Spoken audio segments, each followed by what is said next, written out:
ನಾವು ಯೂಟ್ಯೂಬ್ ಚಾನಲ್ಗೆ ಪ್ರೀತಿಪೂರ್ವಕ ಸ್ವಾಗತ. ನಾನು ನಾಗೇಶ್ ಶಾನ್ಭಾಗ್. 7ನೇ ತರಗತಿಯ ಗಣಿತ ಭಿನ್ನರಾಶಿಗಳು ಮತ್ತು ದಶಮಾಂಶಗಳು ಅನ್ನುವ ಅಧ್ಯಾಯದಲ್ಲಿ ದಶಮಾಂಶ ಸಂಖ್ಯೆಗಳ ಭಾಗಾಕಾರವನ್ನು ಈ ದಿನ ತಿಳಿದುಕೊಳ್ಳೋಣ. ನಾವು ಹಿಂದಿನ ತರಗತಿಯಲ್ಲಿ ದಶಮಾಂಶ ಸಂಖ್ಯೆಗಳ ಗುಣಾಕಾರವನ್ನು ಕಲ್ತ್ಕೊಂಡಿದ್ದೆವು. ಅದರ ಒಂದು ಸ್ವಲ್ಪ ನೆನಪು ಮಾಡಿಕೊಳ್ಳೋಣ. 73.045 ಅಂತಿದೆ. ಈ ಒಂದು ಸಂಖ್ಯೆಗೆ 10ರಿಂದ ಗುಣಿಸಿದರೆ ಏನಾಗ್ತದೆ? 73.045 ಅನ್ನುವ ಸಂಖ್ಯೆಗೆ 100ರಿಂದ ಗುಣಿಸಿದಾಗ ಏನು ಬದಲಾವಣೆ ಆಗ್ತದೆ? 73.0545 ಅನ್ನುವ ಸಂಖ್ಯೆಗೆ 1000ರಿಂದ ಗುಣಿಸಿದಾಗ ಏನು ಬದಲಾವಣೆ ಆಗ್ತದೆ? ಇದನ್ನು ನಾವು ತಿಳ್ಕೊಂಡಿದ್ದೇವೆ. ಒಂದು ನೆನಪು ಮಾಡಿಕೊಂಡು ಆಮೇಲೆ ಭಾಗಾಕಾರಕ್ಕೆ ಹೋಗೋಣ. ನಾವು ಇದನ್ನ ಏನು ಮಾಡಿದ್ದೆವು? 73.045 ಇದೆ. ಇದಕ್ಕೆ 10ರಿಂದ ಗುಣಿಸಿದಾಗ ದಶಮಾಂಶ ಬಿಂದು ಒಂದು ಸ್ಥಾನ ಬಲಕ್ಕೆ ಚಲಿಸಿತ್ತು ಅನ್ನೋದನ್ನ ನೆನಪು ಮಾಡಿಕೊಳ್ಳಿ. ಅಂದ್ರೆ ಈ ಬಿಂದು 0ಯ ಮೊದಲಿದ್ದ ಬಿಂದು 0 ನಂತರ ಬಂತು.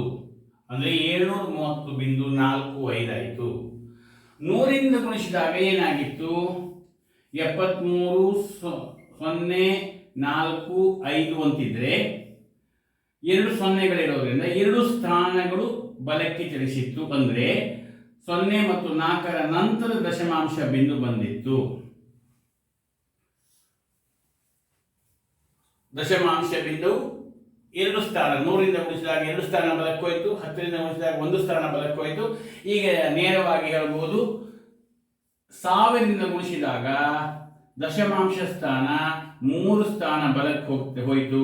ಅಂದ್ರೆ 73,045 ಆಯಿತು. ಹೀಗೆ ನಾವು ಗುಣಾಕಾರವನ್ನ, ದಶಮಾಂಶ ಗುಣಾಕಾರವನ್ನ 10ರಿಂದ ಗುಣಿಸಿದಾಗ, 100ರಿಂದ ಗುಣಿಸಿದಾಗ, 1000ರಿಂದ ಗುಣಿಸಿದಾಗ ಯಾವ ಬದಲಾವಣೆ ಆಗಿತ್ತು ಅನ್ನೋದನ್ನ ತಿಳಿದುಕೊಂಡಿದ್ದೇವೆ.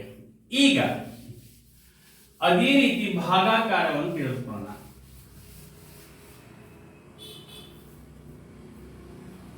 ಭಾಗಾಕಾರವನ್ನು ಮಾಡುವಾಗ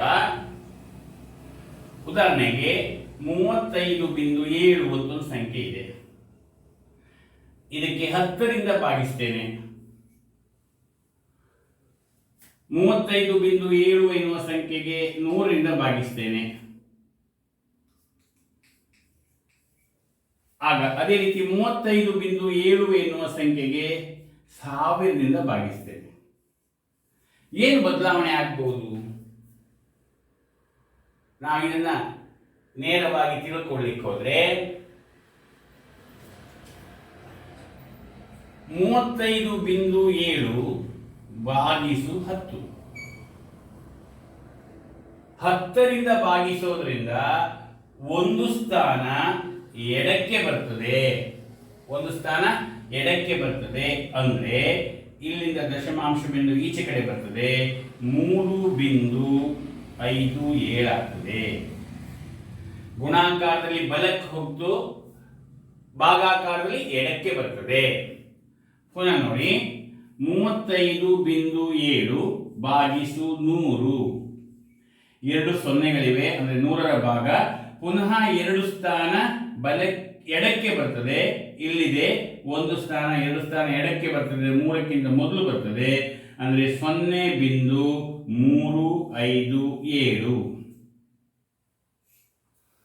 0.357. 35.7ಕ್ಕೆ 1000ರಿಂದ ಭಾಗಿಸಿದ್ರೆ 3 ಸ್ಥಾನ ಎಡಕ್ಕೆ ಬರ್ತದೆ. ಇಲ್ಲಿ 2 ಸ್ಥಾನ ಇದೆ. ಇನ್ನೊಂದು ಸ್ಥಾನ 0 ಅಂತ ಹಾಕೊಂಡು ನಾವು ಹಾಕಬೇಕಾಗತ್ತೆ. ಅಂದ್ರೆ 0.03557. 0.03557. ಈ 3 ಸ್ಥಾನಗಳು ಈ 1000ಕ್ಕೆ ಸಂಬಂಧಪಟ್ಟ ಹಾಗೆ ಇದು ಮೊದಲೇ ಒಂದು ಸ್ಥಾನ ಇತ್ತು. ಆದ್ರಿಂದ 0.03557. ಈ ರೀತಿ ನಾವು ಭಾಗಾಕಾರವನ್ನ 10ರಿಂದ ಭಾಗಿಸಿದಾಗ, 100ರಿಂದ ಭಾಗಿಸಿದಾಗ, 1000ರಿಂದ ಭಾಗಿಸಿದಾಗ ದಶಮಾಂಶ ಬಿಂದು ಎಡಕ್ಕೆ ಚಲಿಸುವುದನ್ನು ನೋಡ್ತೇವೆ. ಗುಣಿಸಿದಾಗ ಹೇಗೆ ಬಲಕ್ಕೆ ಚಲಿಸಿತು ಹಾಗೆ ದಶಮಾಂಶ ಬಿಂದು ಎಡಕ್ಕೆ ತಿರುಗುತ್ತದೆ. ಇನ್ನೊಂದು ಉದಾಹರಣೆಯನ್ನು ಕೊಟ್ಟು ನಿಮಗೆ ಮುಂದಿನ ಭಾಗಕ್ಕೆ ಹೋಗೋಣ. ಲೆಕ್ಕದ ಈಗ 43.43 ಪುನಃ ಅಂತಿದೆ.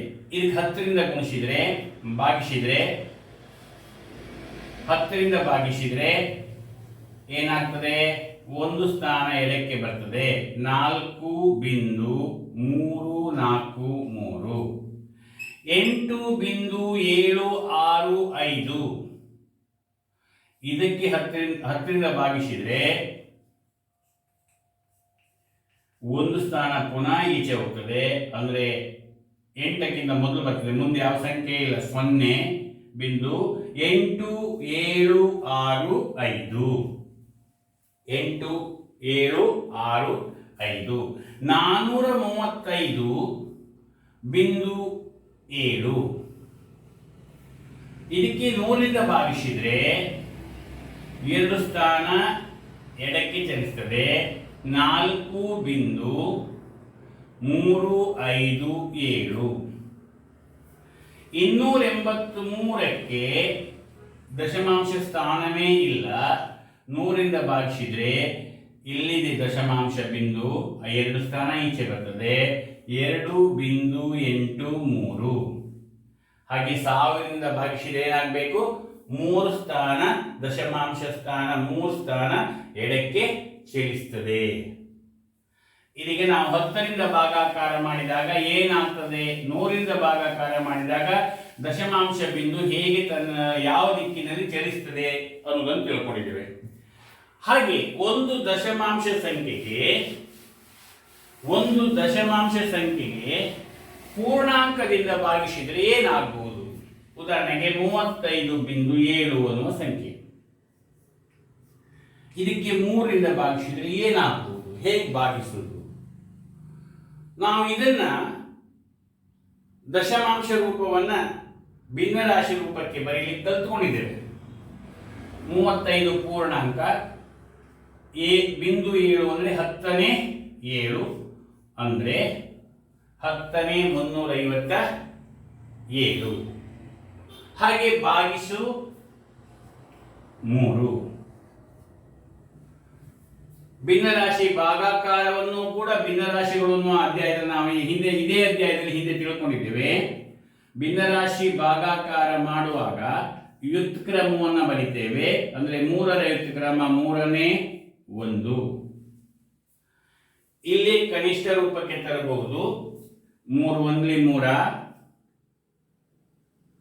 3 1 3 3 1 3 ಪುನಃ 2 ಉಳಿತು. 9 27 10ನೇ 119 ಅಂದರೆ ಒಂದು ಸ್ಥಾನ ಆದ್ಮೇಲೆ ಬಿಂದು ಬರ್ತದೆ.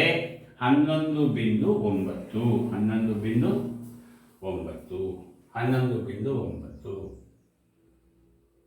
ನಾವು ಇದನ್ನ ಈ ರೀತಿಯಲ್ಲಿ ಮಾಡದೆ ನೇರವಾಗಿ ಮಾಡ್ಲಿಕ್ಕೆ ಆಗ್ತದೆ. ಕನಿಷ್ಠ ರೂಪ ನಾವು ಕಲ್ತಿರೋದ್ರಿಂದ ಅದು ಬಹಳ ಸುಲಭ ಆಗ್ತದೆ. 3ರಿಂದ ಭಾಗಿಸಿ ಬಿಡೋಣ. 3 1 3 3 1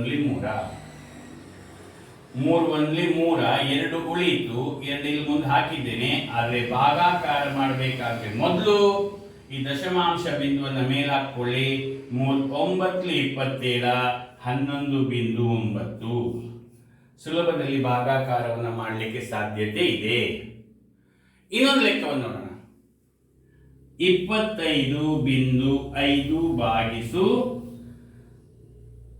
5. ಇದೇ ಲೆಕ್ಕವನ್ನ ನಾವು ಈ ರೀತಿಯಲ್ಲಿ ಮಾಡ್ಲಿಕ್ಕೆ ಹೋದ್ರೆ ಹೇಗೆ ಬರ್ತದೆ? 25.5 ಭಾಗಿಸು 5 ಅಂತ ಇರ್ತದೆ. ಇದನ್ನು ನಾವು 10ನೇ 255 ಅಂತ ಮಾಡ್ತೇವೆ. ಯಾಕೆಂದ್ರೆ 25 ಇದೆ, ಇದು ಒಂದು ದಶಾಂಶ ಇದು ದಶಾಂಶ ಸ್ಥಾನ. ದಶಮಾಂಶ ಆದ್ಮೇಲೆ ಬಿಂದು ಆದ್ಮೇಲೆ ಒಂದು ಸ್ಥಾನ ಇರೋದ್ರಿಂದ ಅದು ದಶಾಂಶ ಸ್ಥಾನ. ದಶಾಂಶ 10ನೇ 5 ಆಗ್ತದೆ. ಭಾಗಿಸು 5 ಅಂತಿದೆ. ಆಮೇಲೆ 25 255 10ನೇ 255 ಗುಣಿಸು 5ರ ವ್ಯುತ್ಕ್ರಮವನ್ನು ಮಾಡಬೇಕು. 5ರ ವ್ಯುತ್ಕ್ರಮ 5ನೇ 1. ಈಗ ಕನಿಷ್ಠ ಮಾಡ್ತಾ ಹೋಗಿ. 5 1 5, 5 5 25, 5 1 5. ಅಂದರೆ ಛೇದದಲ್ಲಿ 10 ಉಳಿಯಿತು, ಅಂಶದಲ್ಲಿ 51 ಉಳಿಯಿತು. ಒಂದು ಸ್ಥಾನ ಆದ್ಮೇಲೆ ಬಿಂದು ಬರ್ತದೆ 5.1. ನೇರ ಭಾಗಾಕಾರ ಮಾಡ್ಲಿಕ್ಕೆ ಆಗ್ತದೆ ಅಂತ ಆಗ್ಲೇ ಹೇಳಿದ್ದೆ. ಇದನ್ನು ಮಾಡಿ ನೋಡೋಣ. 5 1 5, 5 5 25, 5 1 5, 5.1. ಹಾಗಾದ್ರೆ ನೇರ ಭಾಗಾಕಾರ ನಾವು ಮಾಡೋದ್ರಿಂದ ವೇಗವಾಗಿ ನಾವು ಸುಲಭದಲ್ಲಿ ಉತ್ತರವನ್ನು ಪಡೆಯಲಿಕ್ಕೆ, ಸಮಸ್ಯೆಯನ್ನು ಬಿಡಿಸಲಿಕ್ಕೆ ಸಾಧ್ಯತೆ ಇದೆ ಅಂತ. ಹಾಗಾದ್ರೆ ನಾವು ಹೇಗೆ ಅದು ವಿವರವಾಗಿ ಅದನ್ನು ದಶಮಾಂಶವನ್ನು ಭಿನ್ನರಾಶಿ ರೂಪಕ್ಕೆ ಬರೆದು ಮಾಡಿದ್ದೇವೆ, ಅದು ನಾವು ತಿಳ್ಕೊಂಡಿರಬೇಕು. ಅದೇ ಎಲ್ಲ ಲೆಕ್ಕವನ್ನು ಹಾಗೆ ಮಾಡ್ತಾ ಹೋದ್ರೆ ನಮಗೆ ಸಮಯ ಸಾಕಾಗೋದಿಲ್ಲ. ಅದನ್ನು ನಾವು ತಿಳ್ಕೊಂಡಿದ್ದೇವೆ. ಈಗ ಉಳಿದ ಲೆಕ್ಕಗಳನ್ನು ನೇರವಾಗಿ ಮಾಡ್ತೇನೆ. ಒಂದೆರಡು ಲೆಕ್ಕವನ್ನು ನೋಡಿ. 43.15 ಭಾಗಿಸು 5. ಏನ್ ಮಾಡಬೇಕು? 43.15 ಭಾಗಿಸು 5. ಈಗ ಇಲ್ಲಿ 5 ಇರೋದ್ರಿಂದ ಅದು 5ರಿಂದ ಭಾಗಿಸಿ ಹೋಗ್ತದೆ. ಬಾಧ್ಯತೆ ನಿಯಮ ಎಲ್ಲ ನೀವು ತಿಳ್ಕೊಂಡಿದ್ರಿ ಹಿಂದಿನ ತರಗತಿಯಲ್ಲಿ. 5 1 5, 5 8 40, 43 ಇದೆ. 3 ಉಳಿಯಿತು, ಅದು ಮುಂದಿನ ಸ್ಥಾನಕ್ಕೆ ಹಾಕಿದ್ದೇನೆ. 31 ಆಯ್ತಲ್ಲಿ. ಆದರೆ ಭಾಗಾಕಾರ ಮಾಡುವ ಮೊದಲು ಈ ದಶಮಾಂಶ ಬಿಂದುವನ್ನು ಮೇಲೆ ಹಾಕಿ 5 6 30, ಪುನಃ 1 ಉಳಿತು, 15 ಆಯಿತು. 5 3 15 ಅಂದರೆ 8.63. 8.63. ಇನ್ನೊಂದು ಲೆಕ್ಕವನ್ನು ಮಾಡೋಣ. 82.44 82.44 ಭಾಗಿಸು 6. ಈಗ 6ರಿಂದ ನಾವು 8 ಭಾಗಿಸ್ಲಿಕ್ಕೆ ಆಗ್ತದೆ. 6 1 6,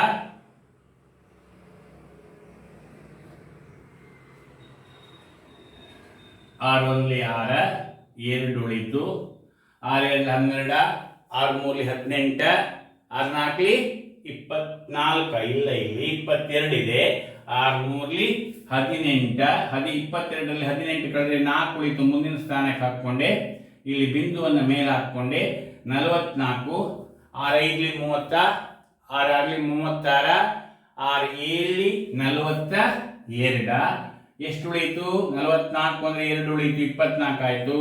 6 4 24, 13.74. ಎಷ್ಟು ಬಂತು? 13.74. ಈಗ ನಾವು ಒಂದು ದಶಮಾಂಶ ಸಂಖ್ಯೆಗೆ ಒಂದು ಪೂರ್ಣ ಸಂಖ್ಯೆಯಿಂದ ಭಾಗಾಕಾರ ಮಾಡೋದು ಕಲ್ತ್ಕೊಂಡಿದ್ದೇವೆ. ಇನ್ನೊಂದು 2 ಲೆಕ್ಕ ಮಾಡಿ ನಾವು ಮುಂದಿನ ಕಡೆಗೆ ಇದಕ್ಕೆ ಹೋಗೋಣ. 15.5 ಒಂದಿದೆ. 15.5. ಈಗ 5ರಿಂದ ಭಾಗಾಕಾರ ಮಾಡೋಣ. 5 1 5, 5 3 15. ದಶಮಾಂಶ ಬಿಂದುವನ್ನು ಹಾಕಿದ್ದೇನೆ. 5 1 5, 3.1. 3.1. ಇನ್ನು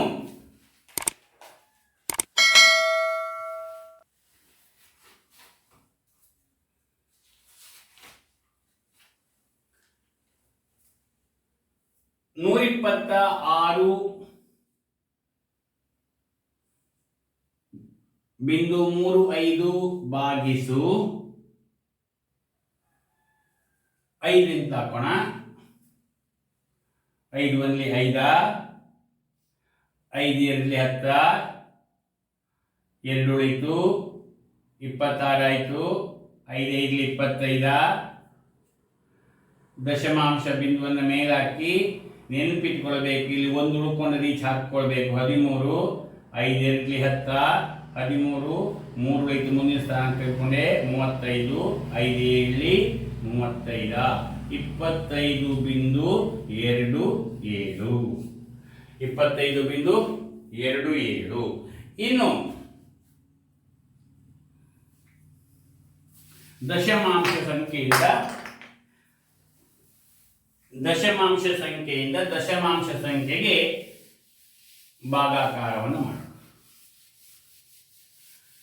ದಶಮಾಂಶ ಸಂಖ್ಯೆಯಿಂದ ದಶಮಾಂಶ ಸಂಖ್ಯೆಗೆ ಭಾಗಾಕಾರ ಮಾಡುವುದು ಹೇಗೆ?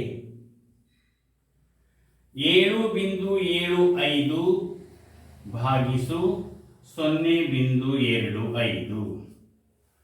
ಇಲ್ಲಿ ನಾವು ನೆನಪಿಟ್ಟುಕೊಳ್ಳಬೇಕಾದ್ದು, ಭಾಜಕದಲ್ಲಿ ದಶಮಾಂಶ ಸ್ಥಾನ ಇದ್ರೆ ಆ ದಶಮಾಂಶ ಸ್ಥಾನವನ್ನು ನಾವು ಯಾವ ಸಂಖ್ಯೆ 10ರಿಂದ ಗುಣಿಸಿದ್ರೆ ಅದನ್ನು ತೆಗಿಲಿಕ್ಕೆ ಆಗ್ತದಾ, 100ರಿಂದ ಗುಣಿಸಿದಾಗ ಅದು ಹೋಗ್ತದಾ ಅದು ನೋಡಿಕೊಂಡು ಗುಣಾಕಾರಿ ಕ್ರಿಯೆಯನ್ನು ಮಾಡಿ ಭಾಜಕದಲ್ಲಿ ದಶಮಾಂಶ ಸ್ಥಾನ ಇಲ್ಲದ ಹಾಗೆ ನೋಡ್ಕೊಳ್ಬೇಕು. ಮತ್ತೊಮ್ಮೆ ಹೇಳ್ತಾ ಇದ್ದೇನೆ,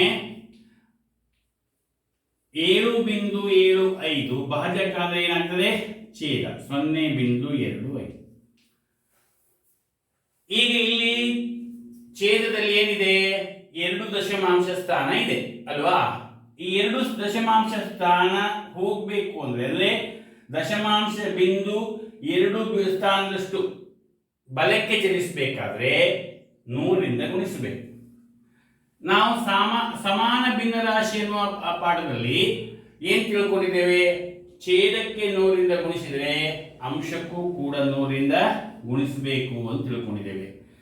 ಭಿನ್ನರಾಶಿಯ ಅಂಶ ಮತ್ತು ಛೇದಗಳಿಗೆ ಒಂದೇ ಸಂಖ್ಯೆಯಿಂದ ಗುಣಿಸಿದರೆ ಭಿನ್ನರಾಶಿಯ ಬೆಲೆಯಲ್ಲಿ ವ್ಯತ್ಯಾಸ ಆಗೋದಿಲ್ಲ.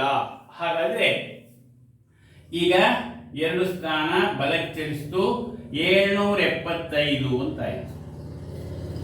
ಇಲ್ಲಿ 2 ಸ್ಥಾನ ಬಲಕ್ಕೆ ಚಲಿಸಿತು, 25 ಅಂತ ಆಯ್ತು. ಈಗ ಕನಿಷ್ಠ ರೂಪಕ್ಕೆ ತನ್ನಿ.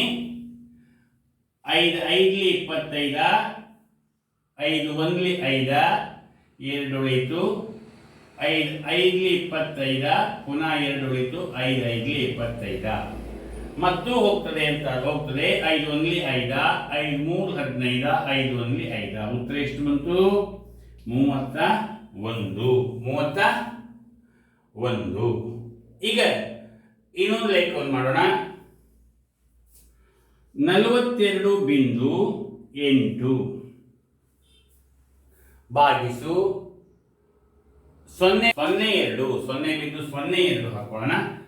0.02.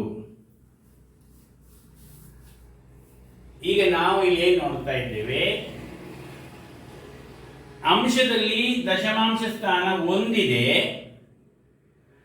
ಛೇದದಲ್ಲಿ ದಶಮಾಂಶ ಸ್ಥಾನ 2 ಇದೆ.